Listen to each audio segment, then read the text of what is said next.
ദുബായിൽ കഴിഞ്ഞ ഒരു 5 വർഷമായിട്ട് താമസിക്കുന്ന ആൾക്കാരാണ് നിങ്ങളെങ്കിൽ ഏറ്റവും മിനിമം നിങ്ങളിപ്പോൾ ഒരു 2 bedroom ആണ് താമസിക്കുന്നതെങ്കിൽ ഒരു 1.5 കോടി രൂപയെങ്കിലും നമ്മുടെ നാട്ടിലെ പൈസ നിങ്ങളിവിടെ റെന്റ് മാത്രം കൊടുത്തുകയാണ്.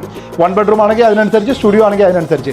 ഇനി അടുത്ത ഒരു 5-10 വർഷം നിങ്ങൾ വീണ്ടും ഇവിടെ സ്റ്റേ ചെയ്യാൻ പോകുന്ന ആൾക്കാരാണെങ്കിൽ ജസ്റ്റ് ഒന്ന് ആലോചിച്ച് നോക്കുക. റെന്റൽ ഹൈക്കും എല്ലാം കൂടെ വെച്ചിട്ട് മിനിമം 2.5 കോടി മുതൽ 3 കോടി വരെ നിങ്ങൾ ഇവിടുന്ന് റെന്റ് മാത്രം കൊടുക്കും.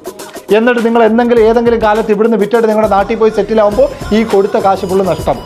നേരെ മറിച്ച് നിങ്ങളൊരു പ്രോപ്പർട്ടി ഇവിടെ വാങ്ങിച്ചു കഴിഞ്ഞാൽ ആ പ്രോപ്പർട്ടി വാങ്ങിച്ച് നിങ്ങൾ എന്തെങ്കിലും പോകുമ്പോൾ ഇവിടുന്ന് വിറ്റിട്ട് പോയാൽ നിങ്ങളുടെ റിട്ടയർമെൻറ്റ് ഫുള്ള് ജീവിക്കാനുള്ള പൈസ നിങ്ങൾക്ക് അതിൽ നിന്ന് കിട്ടും. അത് ഒരു മലയാളിക്കും പറ്റാത്ത കാര്യം എന്തുകൊണ്ടാണെന്നറിയോ? കറൻലി നമ്മളെല്ലാവരും ഇപ്പോൾ റെൻറ്റ് കൊടുക്കുന്നതായിരിക്കും, അതിൻ്റെ കൂട്ടത്തിൽ ഒരു എമൗണ്ടും കൂടെ പറ്റാത്തൊരു സാഹചര്യം. അപ്പോൾ ഇത് ബാലൻസ് ചെയ്യാനാണ് ഇതിന് മുമ്പുള്ള ഒരു 2 വീഡിയോ ഞാൻ ഇട്ടിട്ടുണ്ടായിരുന്നു. അതായത് ജസ്റ്റ് ഡൗൺ പേയ്മെൻറ്റ് മാത്രം നിങ്ങൾ അടയ്ക്കുക, അതിനുശേഷം നിങ്ങൾ താമസിച്ചുകൊണ്ട് 10-15 വർഷം കൊണ്ട് നിങ്ങൾ ആ EMI അടച്ച് തീർക്കുക. വീടിന് സ്വന്തം വീടായി ഏതെങ്കിലും കാലത്ത് നാട്ടിൽ നിർത്തി പോകുമ്പോൾ